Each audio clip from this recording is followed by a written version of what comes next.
Kembali lagi pada Breaking News siang hari ini bersama saya, Ade Francisca akan menemani waktu Anda pada segmen kali ini.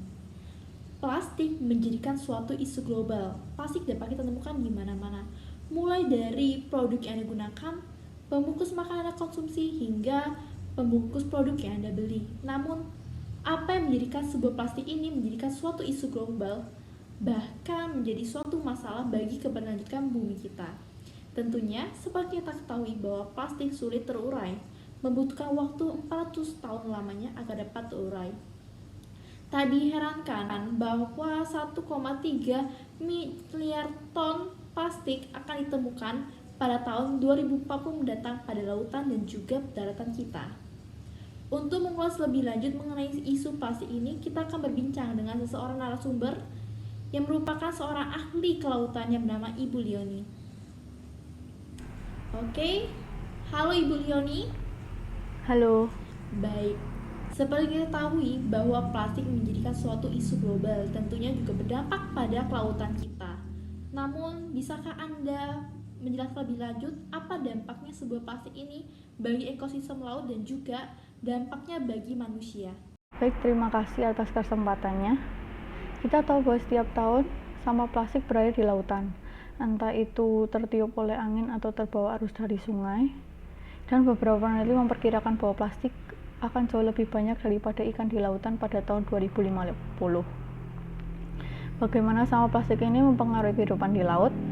Menurut PBB, setidaknya 800 spesies di seluruh dunia dipengaruhi oleh sampah di laut, dan sebanyak 80% dari sampah itu adalah sampah plastik. Itu membuat kehidupan di sekitar laut terganggu. Sebagian besar kematian hewan di laut dikarenakan terperangkap atau terlilit oleh sampah plastik, lalu mati karena kelaparan.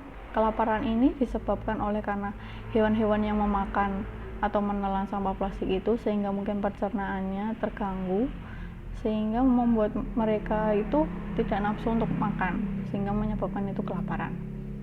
Dan akibat dari bahan kimia plastik yang mengubah sistem fungsi tubuh mereka seiring waktu.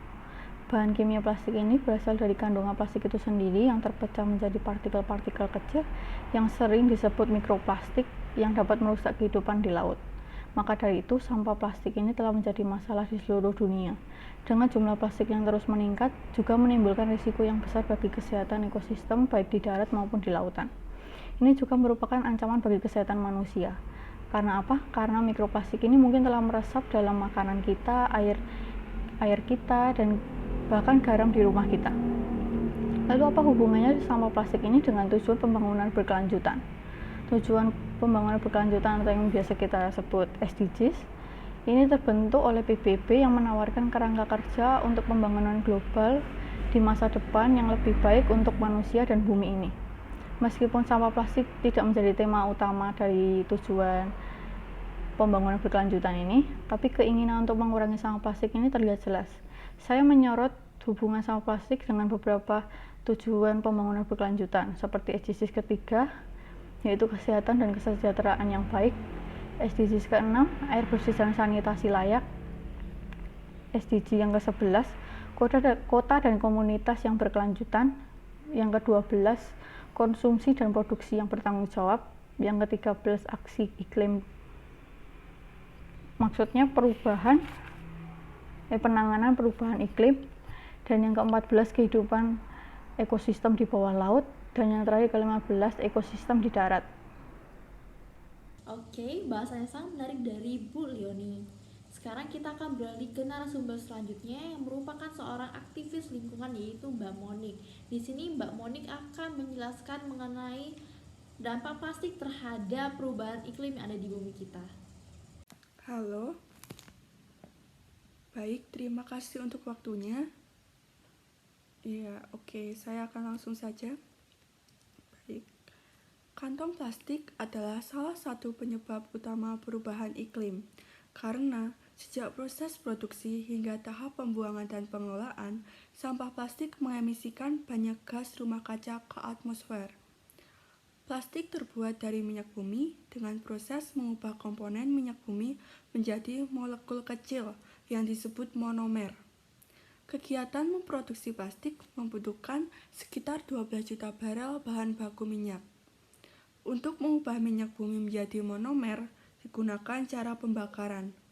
Dari metode inilah banyak gas rumah kaca diemisi ke atmosfer. Sedangkan pada tahap pembuangan di tempat pembuangan akhir atau TPA, sampah plastik adalah salah satu jenis sampah penghasil gas rumah kaca. Begitu juga pada tahap pengelolaan, karena plastik tidak dapat diurai secara alami oleh bakteri dalam tanah, sehingga membutuhkan ratusan tahun sampai plastik dapat terurai dengan sendirinya. Biasanya plastik dikelola dengan cara dibakar, padahal pengelolaan plastik dengan cara dibakar menambah emisi gas rumah kaca di atmosfer bumi. Oleh karena itu, untuk mengurangi emisi gas rumah kaca di atmosfer bumi, penggunaan plastik perlu dikurangi. Ada beberapa hal yang bisa kita lakukan. Misalnya diantaranya, kurangi penggunaan kantong plastik dengan membawa dan menggunakan tas kain setiap kali berbelanja. Yang kedua, apabila sudah sempat menggunakan atau mendapatkan kantong plastik, pakai kembali kantong plastik tersebut untuk keperluan lain, misal untuk membungkus barang-barang belanjaan di kemudian hari. Yang ketiga, daur ulang sampah-sampah plastik menjadi bahan baku sekunder, misal daur ulang botol plastik bekas menjadi pot tanaman. Selanjutnya, hindari untuk membeli makanan dan minuman dengan membungkus, atau bawa dan gunakan tempat makanan dan botol minuman sendiri kalaupun harus membungkus makanan dan minuman. Baik, sekian penjelasan dari saya. Terima kasih. Terima kasih atas informasi yang diberikan oleh Mbak Monik, sungguh bahasanya sangat menarik sekali. Selanjutnya kita akan beralih topik yang tentunya masih menyinggung mengenai isu plastik, yaitu greenwashing. Mengapa demikian? Seperti yang kita tahu bahwa greenwashing adalah suatu teknik yang dilakukan oleh perusahaan untuk mengiklankan produknya sebagai produk yang berkelanjutan. Namun, iklan yang berikan itu terlalu berlebih-lebihan, sehingga kesannya menipu.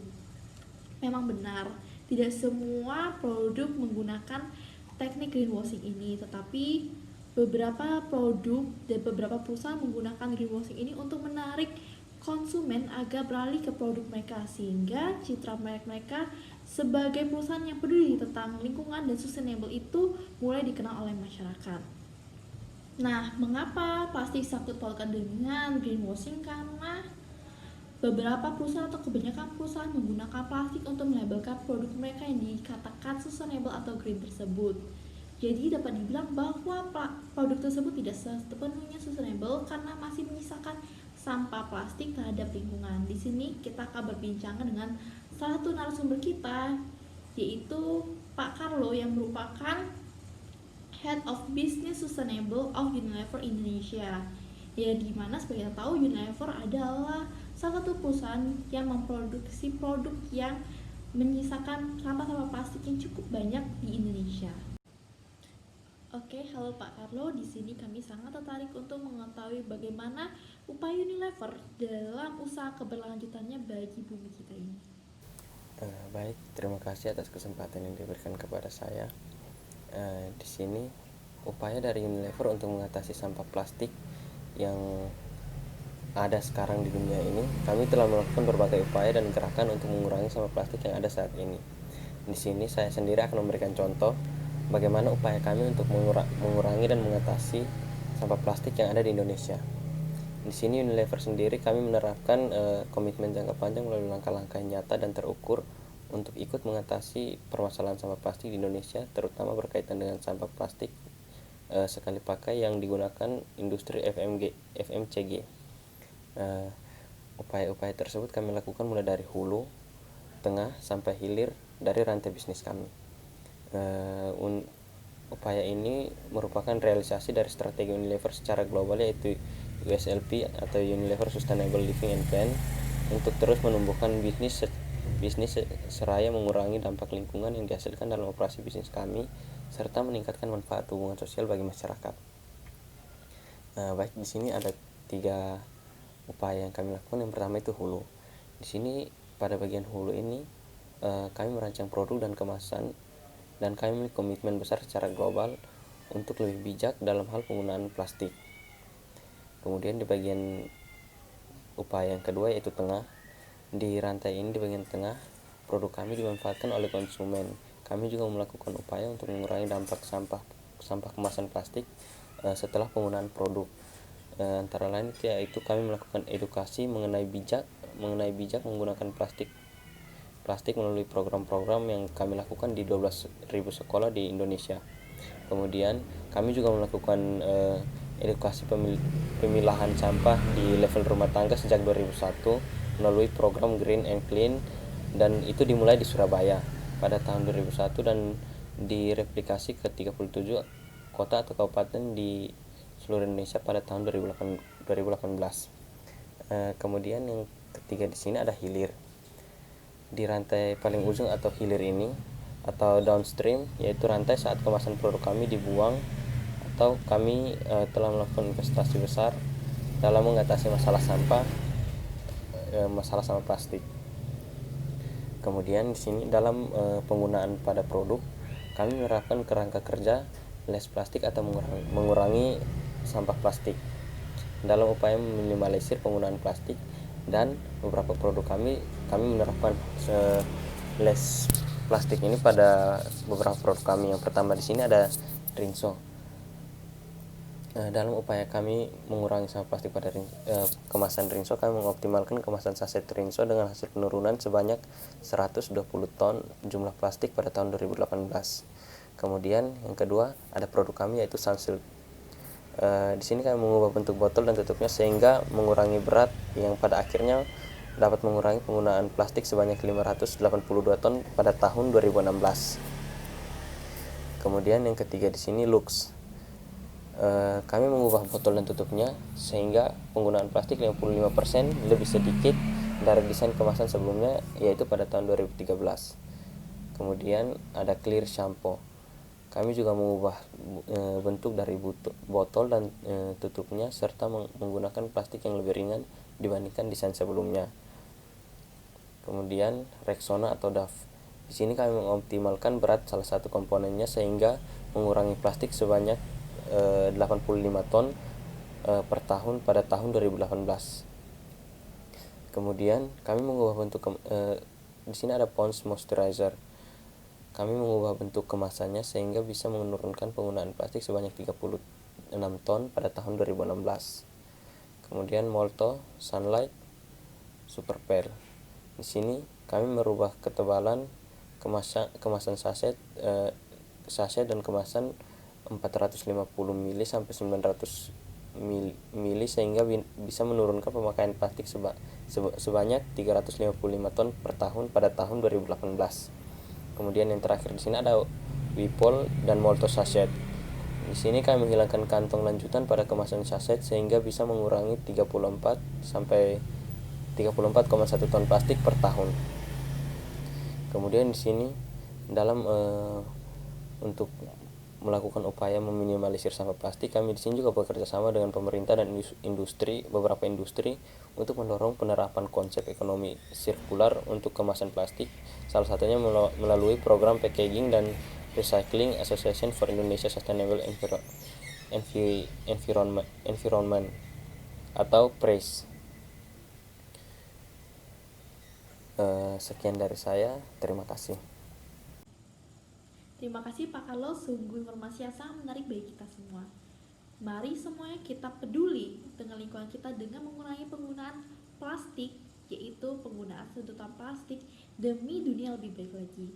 Tanpa kamu, siapa lagi yang akan membuat bumi kita dan dunia kita ini berkelanjutan?